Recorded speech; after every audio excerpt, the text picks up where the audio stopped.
Hi, I'm Curious Vedant and welcome to season 4 of my podcast. Today, my guest is Dr. M. Ramani, who is a professor of pathology and academic dean at Mallareddy Institute of Medical Sciences, Hyderabad. She has also served as the principal of Osmania Medical College and the director of medical education, Telangana, India. Dr. Ramani, it is an honor to have you on my show.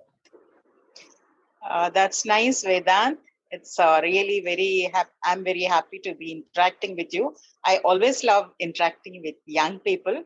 And I think I've not interacted with a young boy like you before. So it would be my pleasure to talk to you. Well, I'm also very excited. So, Dr. Ramani, few months ago, we witnessed heartbreaking scenes at hospitals across India, and it was reported that the conditions in rural India were even worse. Can you tell me why and how such a situation came into being?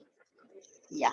So I think by now you must have realized you have interacted with some of the specialists about the corona. It's also known as COVID after coronavirus disease. It sprang onto the humankind in January 2020. Incidentally, I had visited China June 2019. So Jan, it started and it was reported to the WHO, and we got the cases in Jan itself in Kerala. Some of the students from Wuhan, they reported positive. So Jan to October, we had the first wave. And let me tell you, we were all caught napping. None of us knew anything about this virus. We knew that it is a variant of the SARS virus. It was hitting the people left and right. We didn't know who was going to get hit severely, who was going to get just passed off as an ordinary flu. And it hit the medical healthcare, it hit the hospitals and families, and a lockdown was imposed.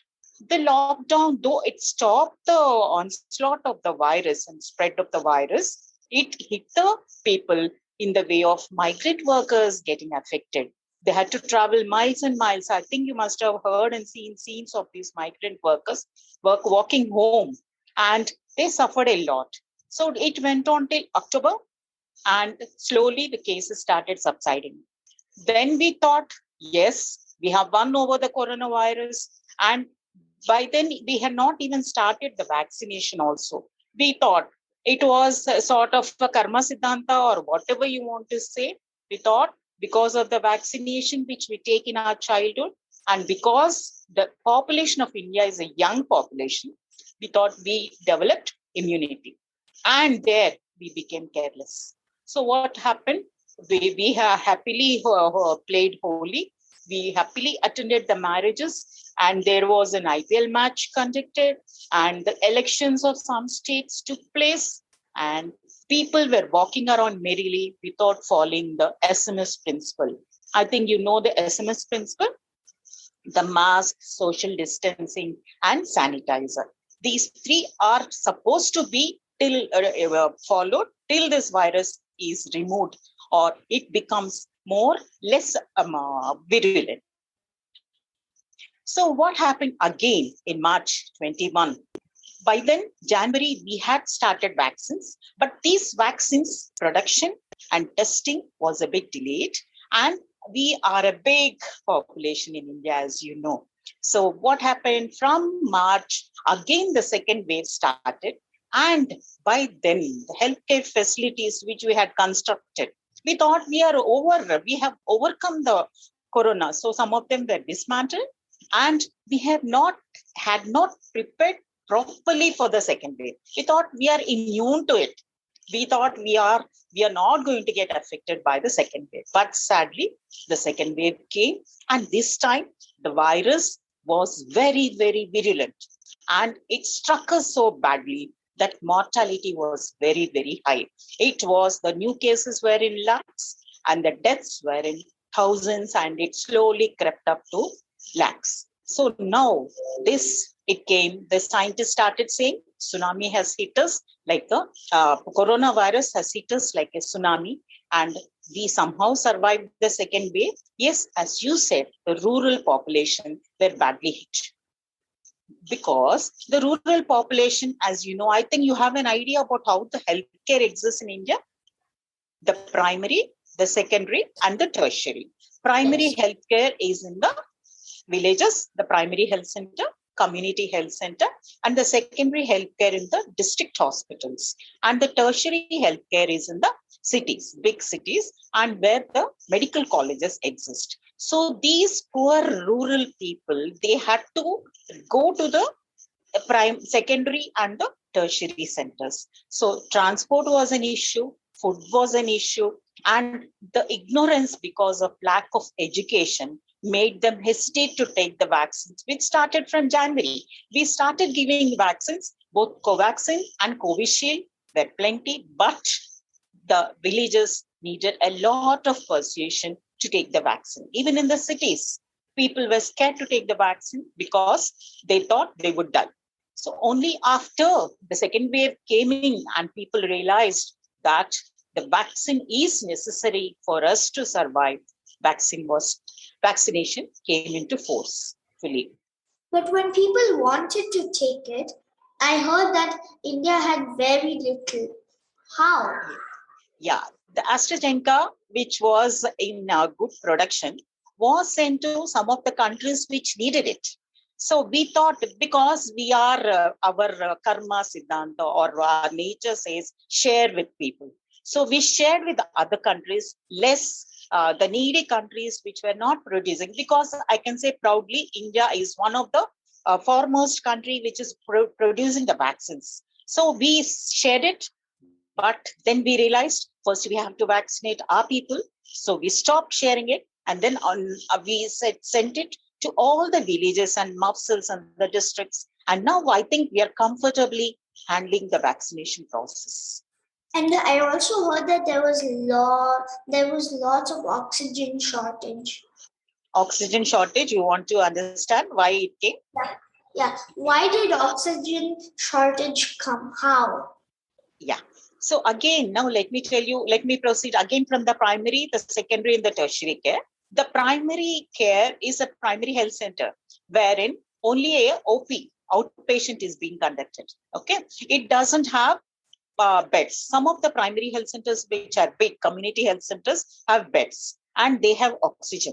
And the secondary centers, like the district hospitals, have oxygen supply. And the tertiary hospitals also have oxygen supply. By now, what has happened? The second wave had become so fearful and virulent that people started rushing in. Other than corona, also, people started becoming apprehensive and they started imagining that they're not able to breathe properly. So, as a result, the oxygen scarcity happened, and some of the rich and affluent started buying the oxygen cylinders and storing them at home, which is a terrible thing to do. But unfortunately, this was done. So I think our Prime Minister sprung in and he spoke to the oxygen cylinder companies, and the oxygen was pumped in.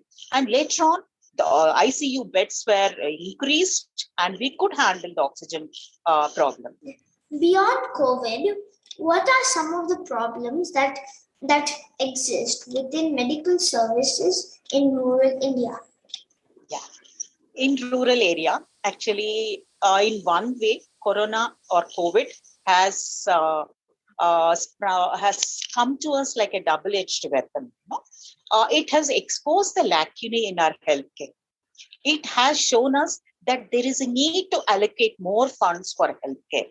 And it has shown us that we need to strengthen our healthcare more. It is not like a knee-jerk reaction. When there is something which is falling on our head, we react, and then we just keep quiet, sleep, and then again react when some other virus or some other bacteria comes in. So other problems which we have in our rural is mainly the healthcare professional scarcity. Healthcare professionals, it also means doctors, it also means nurses, and the paramedical staff like technicians, ward boys, and class 4 employees. What happens is in the rural background, the doctors, most of them who are postgraduates, they want to stay in the cities or maximum in the districts. So they don't usually prefer to go to the primary health centers like villages. In my research, I found that India has less than one doctor for every 1,000 people, which seems very low. Why is it so? You will be surprised if I tell you. In 2018 itself, we have reached our goal of 1 for 1,000 population. But unfortunately, this includes the our people along with Ayush, our MBBS people along with Ayush. Ayush, I think you know what the full form of Ayush is. Ayurveda, yoga, naturopathy, Unani, and yes, Siddha and homeopathy. These are all alternative medicines. Okay, so this Ayush, the government has started and it is trying to strengthen Ayush. Most of us feel that Ayush has to be accepted by the people because this is sort of a benefit for us, which has been existing in our country and we have to strengthen it for. So when we take the count of the MBBS doctors, as you said, the ratio is 1.4 is to 1,000 population. But we are hoping to reach 1 in 1,000 by 24 Vedant because lot of medical colleges are coming in. And now the goal of Prime Minister and the Chief Ministers of all the states is have a medical college for each district, so that the medical students increase. And they're also simultaneously increasing the postgraduate seats. The last 10 years, I've seen a lot of upsurge in the number of undergraduate and postgraduate seats, so that the medical students can serve the population. But hopefully soon, we'll have lots of doctors in India. Actually, let me tell you, Kerala has the highest number of doctors. And the ratio is almost 4 is to 1,000 population. Because Kerala has a lot of people who are educated, which makes a lot of difference. It's one thing to increase the number of doctors, but how do you make them go to rural areas to set up clinics? Yeah. Let me take the example of myself. I passed out in 82. And 83, I graduated completed my internship. That time, the state government had recruited 300 lady doctors. Lady doctors. We all went into the primary health centers and worked there for 3 years. And then we were given the weightage of in-service candidates. So as an in-service candidate, I did my post-graduation MD Pathology. So there, I think I have benefited by working in a primary health center. Definitely, I could get a nice degree. So that those are the incentives. And now the governments are also promising that they would give the doctors increased incentives in the form of salary. They will give them good quarters and give them class 4 employees to work in the houses and give them comforts and give them some extra leaves so that they'll be induced and they would like to go to the primary health centers and the rural areas. That's really good. I hope it works. You have established trauma care centers. What is the role that they play? Yeah. Trauma care centers, this was a big challenge when I was a director of medical education. And I think you know about the first 5-year plan, the second 5-year plan, like that. So the 11th 5-year plan wanted to start trauma care centers. So 140 trauma care centers were there originally. Trauma care centers are nothing but, let me take an example. You're going from one place to another in India. We are talking about India, isn't it? These trauma care centers exist in all the countries. Yeah. In India, you're going on a tour. Okay. So you're going from, suppose, let me take the example of Bangalore. You're coming from Bangalore to Hyderabad, right? On the way, you see an accident. right? And you don't know if there's a car accident, a lorry has come and hit the car, and 4 or 5 people are lying on the road bleeding. Okay, what would anybody do? What would anybody do? They could go and call the ambulance to Yes. help. If it was, it was but how many of the people would stop? They would just look at the car, the accident, and then just go away because they're scared of litigation and getting called to the court of law. Okay, so the trauma care centers were established between the major cities and the districts on the national highways. Why the national highways? Because the national highways, the truck drivers, the trucks and the large vehicles go, not only in India, in all the countries. And sometimes these drivers, what happens is they don't sleep properly or they're intoxicated. They go and hit a car or something. So these people who are injured have to be shifted to the trauma care centers. And let me tell you that these trauma care centers are 5 types. Okay. First one, trauma care center 1, 2, 3, 4, 5. 5 is nothing but an ambulance. Let us come in an inverse way. From 5, let us come to 1. 5 is an ambulance equipped with oxygen cylinder and emergency drugs. So there is an accident. Luckily, in our country, even if the police are not there, somebody who's traveling by or some local people inform the police or call an ambulance. So level 5 is ambulance where the patients are put into the ambulance and shifted to the nearby hospital. Okay, level 4 is a primary health center. Level 3 is a district hospital. Level 2 is a medical college. Level 1, which is the most the sophisticated and most equipped, is a tertiary care center where all the specialists are there. If suppose a person has a fracture, is operated on, there is a head injury, immediately the brain is open. So all the care is taken. So the government aims to have primary health care centers, the trauma care centers, 85 more. So this happened, and now they want to have victims not less than 50 kilometers. The governments, both the central government and the state governments feels that they should not travel more than 50 kilometers. And one trauma care center for every 100 kilometers should be there. Why? Let me tell you why we are in a hurry to shift these patients to the nearest medical trauma care center, because there is a golden hour.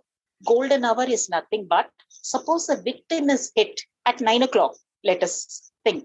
Okay, 9 o'clock in the night. By 10 o'clock, this person needs treatment, which is known as first aid. Right. So if he gets the treatment in this first 1 hour, which is known as golden hour, there is a very large chance of this patient surviving. This is the intention of having the trauma care centers. Otherwise, the patient would be rushed to a nearby clinic.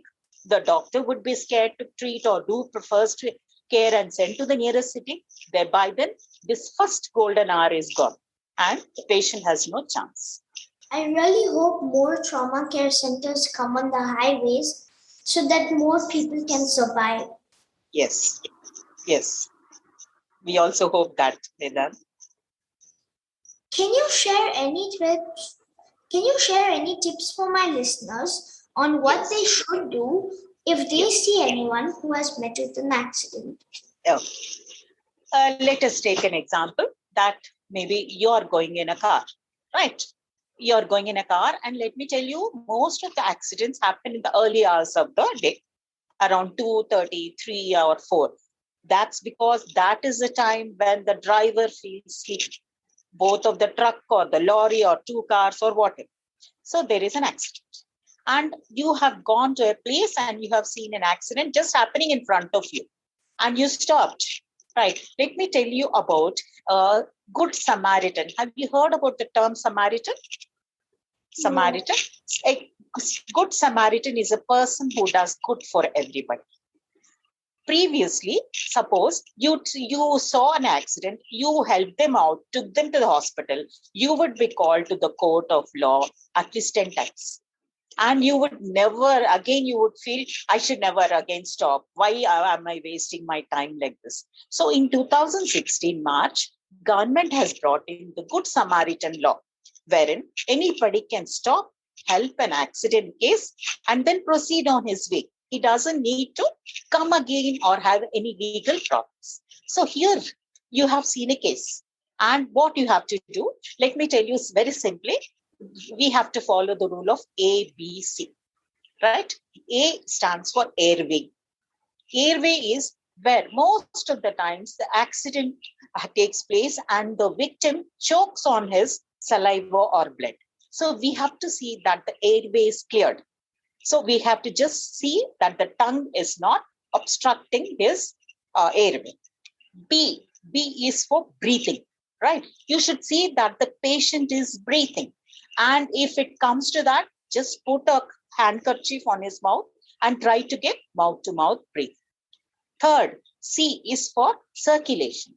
Most of the time, in the trauma cases, the victims die because of bleeding. Okay, so basic first aid is we have to tie up the leg or the hand or wherever it is bleeding with a cloth. And just that stops the bleeding or at least slows down the bleeding till the ambulance comes. First to arrive would be the police, inform the police, call for an ambulance and stay beside the victim till they are taken and handled by the healthcare professionals. If I see anyone who has had an accident, I will make sure to do all of that. And I will make sure my listeners do also. That's excellent, Vedant. And always we carry bottles of water. So we can sprinkle some water on the face and give them some water if they ask for it. Otherwise, they would choke on it. So we have to not meddle too much. If we are not medical professionals, let us not meddle too much. Just follow the rule of A, B, C. It's good that the government brought in the Good Samaritan law. Otherwise, people would not stop for others. Yes. They would. Yes. What made you choose to be a doctor? What did you want to be as a child? I grew up in Nagarjuna Sagar. Have you heard about it? It's a big irrigation project. Yes. There is a big dam. If you come down here, you can have a look at it. It's now full of... Many times. You have been there? Many times. Yeah, Krishna River is the river. So I grew up there. And as I was studying, my main goal was to become an IAS, a collector. Because I love to do administration and I wanted to change the world. That was my goal when I was young. Anything which is wrong, I wanted to correct it and ask the people to do it correctly, do it in the proper way. But somewhere during my 8th or 9th class, I realized that staying in Nagarjuna Sagar, I can't train myself because this was in 76. I can't train myself to become an IAS. And I have to completely go the other way, channelize myself differently. So then I studied for MSET and then I did my medicine from Gandhi Medical College. And when I became the principal of Osmania Medical College, and then when I became the director of medical education, there I realized that post was a state officer post. So there I realized, yes, I was almost like a IAS officer. I was able to implement a lot of things. I could contribute to the welfare of their students and the people in the 2 years period as the director of medical education, which was very satisfying for me. The people of Telangana should be thankful for everything you have done. It was my duty, Vedant, because as always I feel we have taken so much from the society. We have to give it back. We have to learn to give it back. And you, it's like a saying, you help 3 people. Those 3 people will help 3 more people. It's a chain. It's a human chain where we go on helping one another. What are your hobbies? Hobbies, a lot of hobbies are there. Teaching is my passion and it has become my hobby. I read books. I read every kind of book. And I grew up on Enid Blyton, Nancy Drew. And in my teenage days, I went through Mills and Boons, Georgette Hare. And then I went through Perry Mason also. And then I started reading Stephen King, Robin Cook, everything, all the books. And I write. I write articles. And I am also very fond of traveling, Veda. I've traveled almost 3/4 of the world, and I'm a travel blogger. And I write articles in such a way that you just take the article and then you can go and see the place. Suppose I've seen written about Bhutan, you can just take my article, go see Bhutan and come. And I give which hotels to go, stay in, and where to go, and what places to see. New Zealand, a lot of places I have covered. So I'm a travel blogger. I love gardening. I love interacting with children. I love life because I want to enjoy life. That's my goal. I have a travel journal. Oh, that's good. Okay. So when I used to travel, I used to like say what I learned over there and what to do, what I did. Oh, that's good. I would love to read it. I'll follow your travel blog and use it whenever we travel, if we ever get to travel again. Thank you. Thank you so much for coming on my show. Thank you, Vedant. It was indeed a great pleasure. And really, I'm stunned to see such wisdom in such a young boy. And I hope you keep it up and you grow up to be a good human being, because this is the first characteristic which I like and I want in everybody, because you're the future generation and our future lies in your hands. It should be in safe hands like yours. Thank you so much. Thank you, Vedant. It was nice meeting you. Yes. Dear listeners, follow my Facebook page, Curious Vedant, to get updates on my upcoming episodes. To listen at leisure on your phone and get notified about future episodes, subscribe by searching for Curious Vedant wherever you get your podcasts, such as Apple Podcasts, Spotify, Stitcher, Google Podcasts, and many more. You can also listen to my show on curiousvedanta.com. Thank you for listening to Curious Vedant. Don't forget to rate and leave comments.